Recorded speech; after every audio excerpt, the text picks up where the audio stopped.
I sold my house to pay off my brother's debt. But then I found out he never owed a penny. It was all for his honeymoon.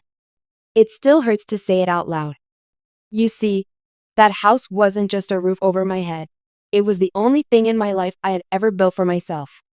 Every brick, every beam, every dollar I poured into it had come from years of backbreaking work, skipped meals, sleepless nights, and dreams I never got to chase. It stood for my independence, my survival, my sacrifice. And in the end, it became the currency of my brother's betrayal. I wasn't born into comfort, quite the opposite. Our mother left when I was 12, without warning or a note. One day she was packing Noah's lunch for school, and the next she was gone, leaving nothing behind but a half-broken teacup and a pair of high heels she never wore. Dad changed after that. Maybe he'd already been broken and she just gave up trying to fix him. Either way, she vanished, and I became the woman of the house overnight. Noah was only 7. I didn't get to grieve. I didn't get to cry. Because from the moment she left, Noah clung to me like a second skin. He looked at me with these big, confused eyes, and all I could do was hold him and lie, tell him she was coming back, that everything would be okay. That's the first lie I ever told him. It wouldn't be the last. Our father wasn't violent. He didn't need to be. His words were sharper than fists. Useless. Soft. Stupid. Especially to Noah. He never yelled those things at me, only looked at me with a hollow sort of resentment, like I was a constant reminder of the life he didn't want anymore. But Noah? He absorbed it all, and I shielded him as best I could. I made his lunches, got him dressed, walked him to school, cleaned his scrapes, helped with homework. I worked part-time at a local diner from age 14, lying about my age just so I could bring home some extra groceries when Dad's paycheck went to beer and overdue bills. I stopped going to birthday parties, missed school dances, didn't even apply to colleges. My whole teenage life was just surviving for two. When I turned 18, I moved out, but not away. I rented a 1-bedroom apartment with a stained ceiling and no heating. Noah came with me. He was 16, had just dropped out of school after a teacher accused him of plagiarism. He said he didn't do it. I believed him. I always did. We lived paycheck to paycheck. I worked 2 jobs, receptionist during the day, janitor at night. Sleep was a luxury I couldn't afford. But we had peace. Quiet. No shouting. No alcohol bottles littering the sink. I tried to build some kind of future for us, but every time I took a step forward, Noah would take 3 back. He got into fights, bought expensive gadgets we couldn't afford, burned through jobs like matches. I'd come home to a trash kitchen or a broken laptop and find him curled up on the couch like a child, full of excuses and empty promises. I'll do better. I swear I'll fix this. I just need a little time. And I gave it to him. Again and again. I made excuses for him because I believed I owed him that much. He didn't ask to be raised by a tired, overworked teenager. I had chosen to protect him, and I never stopped. By 28, I had finally clawed my way up to a stable job at a freight logistics company. The pay was steady, the boss kind, the hours manageable. I worked there for 5 years, never late, never sick, never asking for anything. I saved every spare cent. Noah was still living with me at that point. He was 25 and unemployed. Again, but I didn't push him out. I told myself he just hadn't found his path yet. That year, I put a down payment on a house. It was small, a fixer-upper, 2 bedrooms, 1 bathroom, a lawn full of weeds, but to me, it was a palace. When I turned the key in that lock for the first time, I actually cried. Ugly sobbing, the kind that racks your chest and makes your knees buckle. Because I had made it. Not for the world. Not for Instagram. Not for status. For us. For the girl who raised a boy in a broken home. For the woman who had lost a decade but kept her soul intact. I decorated slowly. Found deals on secondhand furniture. Painted the walls myself. Put up fairy lights in the living room. I started baking, something I never had time for before. I made apple pie, the kind Mom used to make. I invited Noah to eat with me that first week in the new place. He didn't come home until midnight. He walked in reeking of cologne and tequila. With her, Layla. I had heard of her before, little mentions here and there. His girl. Just a fling. Someone fun. I hadn't expected her to show up drunk on my doorstep the night I made a roast chicken from scratch. She was beautiful. Loud, careless. She looked around my cozy little living room and laughed. "This is where you live?" she asked, tossing her purse on my couch without looking at me. Cute. Very. Rustic. Noah didn't say anything, just grinned and followed her to his room. I sat there alone, the food untouched, the pie still warm. That night was the beginning of the unraveling, though I didn't know it yet. Within weeks, Layla had moved in. She never asked. She just settled. Her clothes in the closet, her toothbrush next to mine, my milk gone in the morning, my wine glasses dirty at night. She didn't work, didn't cook, didn't clean. She posted selfies and scrolled TikTok. Noah became obsessed with her, as if her approval gave him meaning. He said she made him feel seen. "She believes in me," he said once. I wanted to scream. "I believed in you. I gave you everything." But I kept quiet. That's what I did. That's what I always did. And when things started getting worse, like the random Amazon charges, the mysterious Uber Eats bills, the missed rent, I still didn't push. I covered it. I dipped into my emergency fund. Because that's what big sisters do. They sacrifice. Even when it cost them everything.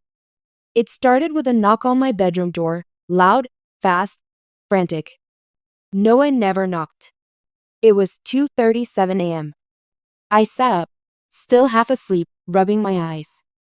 "Anna," he said through the door. "Please, I need you." My heart raced. I opened it.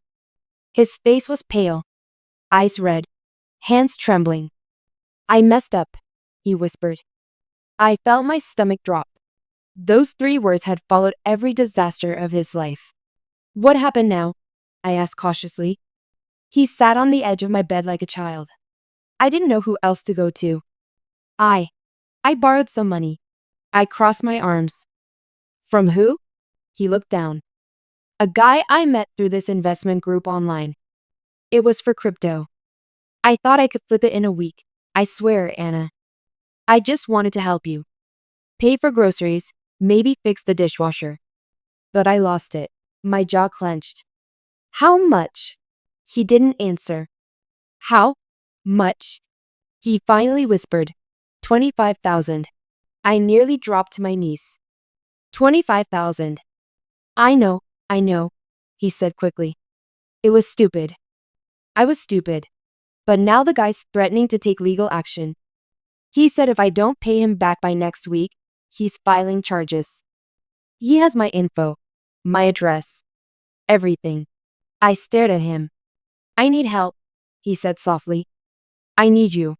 And just like that, he broke me again. Because I believed him. Because the fear in his eyes wasn't new. I had seen it before, when he was 5 and couldn't tie his shoes. When he was 11 and Dad called him a failure. When he was 16 and caught with weed in his backpack. That scared little boy inside him always resurfaced when he needed saving. And I always stepped in. "I'll take care of it," I said. I didn't sleep that night. Instead, I went over every option, but the math never worked. The only asset I had left with that kind of value was the house.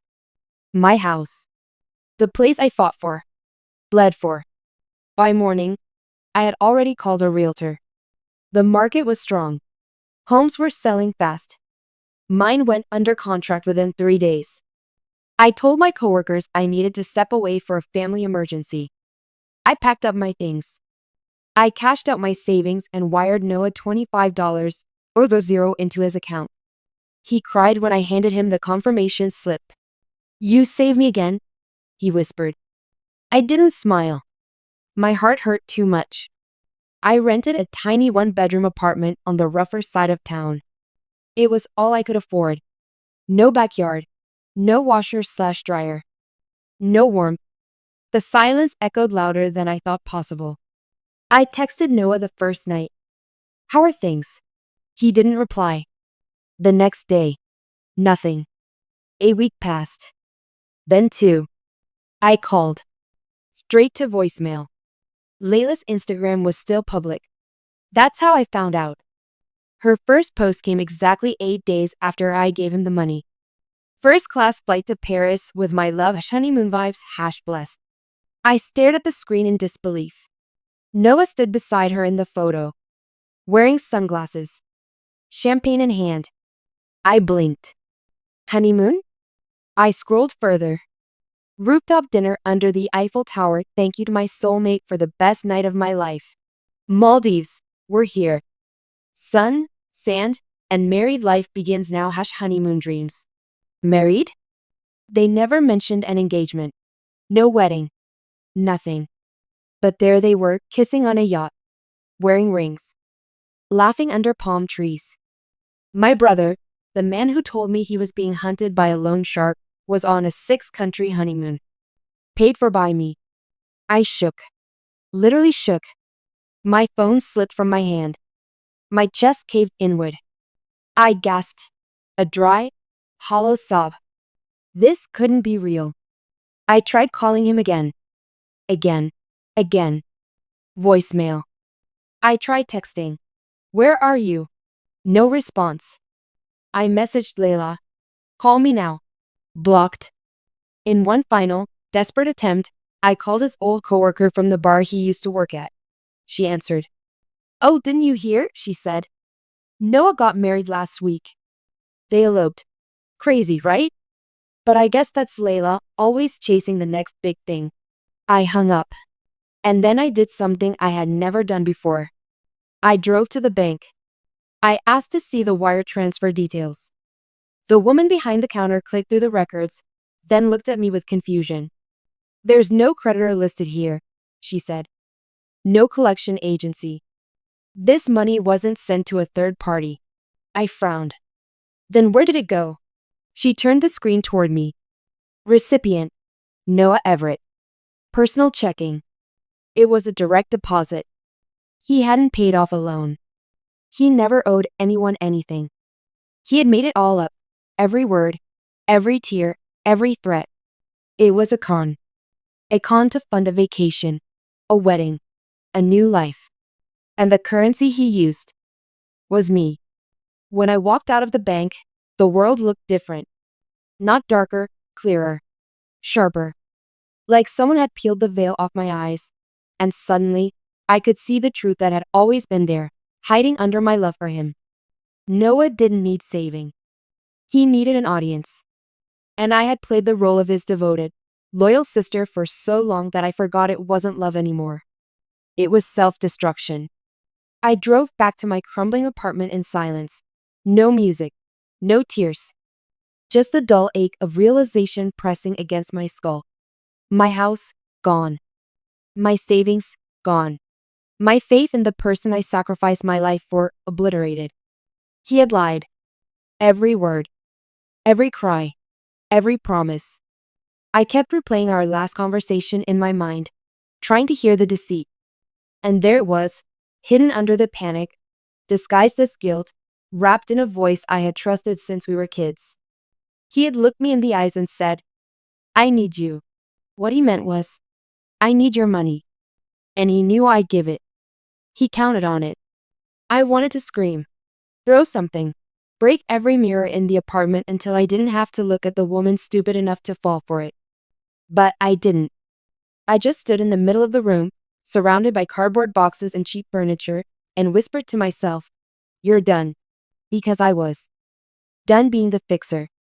Done being the fallback. Done being the quiet martyr everyone walks over. I wasn't a savior. I was a fool. And fools don't get happy endings. The next day, I didn't go to work. I didn't text my boss. I didn't even shower. I sat down at my tiny second-hand kitchen table with my laptop and opened Layla's Instagram again. She had posted a new story. Spa day in Santorini life is good. In the video, Noah sat beside her, laughing, clinking his mimosa glass to hers. "Shout out to everyone who said we'd never make it," she giggled. I paused it, zoomed in. Noah's smile. It used to be innocent, sweet. The smile of a boy who once built Lego towers in the living room and cried when they fell. Now it was smug, cold, proud. The smile of a man who knew what he had done and felt nothing. I opened my banking app. The wire transfer was still there. The entire $25,000, logged in detail. The sale of my house, the fees, the balance in my empty account. I printed it all. Then I opened a folder on my desktop and labeled it Payback. And just like that, my grief turned into a plan. The following days were the quiet before the storm. I didn't call him. I didn't text. I didn't post cryptic quotes on social media or send long, angry messages. I didn't threaten, didn't plead, didn't give him the satisfaction of my pain. Instead, I listened, watched, gathered. Layla's social media was a gold mine. She posted everything: boarding passes, hotel names, receipts, champagne bottles. She tagged locations, airlines, restaurants. Noah rarely posted, but he didn't need to. Layla documented their entire luxury honeymoon like it was a reality show. Every post was another puzzle piece. Every video, another clue. I mapped out their itinerary in a notebook. France, Greece, Italy, Maldives, Morocco. $25,000 wasn't enough for that kind of trip, which meant Noah had figured out how to stretch it. Credit card fraud? Fake sponsors? I wasn't sure yet, but I would be. In the meantime, I made a private email account. I started contacting the hotels they stayed at, pretending to be an event organizer, asking for invoices, receipts, confirmation numbers. A few ignored me, but a few didn't. One hotel in Rome sent me a receipt under Layla's name. She had listed a business for the tax invoice. Her influencer agency. Interesting. I looked up the agency, a boutique firm representing mid-tier social media personalities. I wrote them an email. Subject line: urgent misrepresentation of funds by one of your influencers. I attached screenshots of Layla's posts, the hotel receipt, and, most importantly, a PDF titled Proof of Personal Fund Misuse. Inside was the full documentation of the money I gave Noah, the wire transfer to his checking account, and the timestamp showing it was used days before their wedding. I hit send. 2 days later, Layla went radio silent online. Her profile picture disappeared. Her bio now read, currently rebranding. That's influencer code for I've been caught. It wasn't enough. I wanted Noah to feel it too. So I dug deeper. I remembered him bragging about a crypto academy he was launching. Some mentorship thing. He called it Wealthfire. I found the website. Cheap graphics. Bold claims. Make 6 figures in 60 days. It had a contact form and a sign-up link for $399/month. Disgusting. I clicked through to the checkout page, and sure enough, his legal name and LLC were listed at the bottom. Noah Everett, registered under a California business address. I looked it up on the state database. Registered just 4 months ago. Guess when? 2 days before he told me he was in trouble. He had used my money to build a fake business. A funnel to steal from more desperate people. I felt sick. I copied every link. Took screenshots of every claim. I joined the Facebook group for members, pretending to be a newbie. They welcomed me, asked for testimonials, posted success stories. I saved it all. Then I called a friend. Raina was a lawyer, sharp, no nonsense, and fiercely loyal. She had seen me through every low point in my life. I need help, I said. She didn't even ask what for. I'm in. Together, we prepared a legal complaint: fraud, misrepresentation, emotional damages, misuse of family funds, online business violations. We listed every piece of evidence I had gathered. It wouldn't bring my house back, but it would put a spotlight on his lies. We filed it. Then we waited. I didn't fantasize about revenge. Not at first. At first, I just wanted my house back, my stability, my sense of self. But when I realized Noah never meant to return any of it, when I saw him living large off the pieces of my life, something inside me shifted. It wasn't anger. It was clarity. I had spent years trying to protect him from the world. Now it was time to protect the world from him. The complaint Raina filed triggered more than just legal noise. It triggered questions. Paper trails. Digital audits. A week later, the California Attorney General's office contacted me for an interview. Apparently, I wasn't the only one complaining about wildfire. 4 people, all in their 20s, had submitted online fraud reports in the past month. They'd each paid hundreds, even thousands, into Noah's mentorship program, only to receive recycled PDFs and canned emails. When they saw my story online, the blog post I'd written titled, "I sold my house for my brother's lies," they connected the dots. Now, there was a file, an official case. Layla had gone underground completely. No posts, no tags, no check-ins. But I knew she was still watching. I could feel it. One of her old TikToks had over 1 million views. And in the comments? Didn't she scam her own sister-in-law? Imagine funding your honeymoon with stolen money. You and Noah deserve each other. They turned off comments the next day. I wasn't done. Noah had always been slippery. He knew how to escape consequences. He knew how to cry, to beg, to manipulate. So I changed the game. I went public. Not with names, not yet. But with the story.